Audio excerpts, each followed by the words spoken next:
What kind of oil do you use? Occasionally, I like to dip my bread with balsamic vinegar and extra virgin olive oil. Not only it tastes refreshing, it is healthy as well. Cooking oil is a necessity of our daily life, but most of us don't pay a lot of attention to it. Moses reminds God's people that God is a loving provider, and He will continue to provide their daily necessities. Oftentimes, most God's people tend to forget that God is the abundant provider.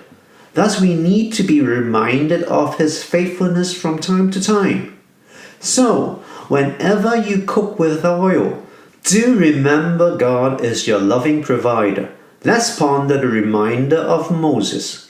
He will love you and bless you, and He will give you many children. He will give you fertility to your land and your animals. When you arrive in the land He swore to give your ancestors, you will have large harvests of rain, new wine and olive oil, and great herds of cattle, sheep, and goats. Let's pose a question to God. Dear God, can you help me to remember you as the faithful provider of my needs? Let's practice what you learned. Pray that you can remember God is your faithful provider. Let's proclaim to others about your experiential knowledge. Share with a seeker of Christ your experience of God's faithful provision.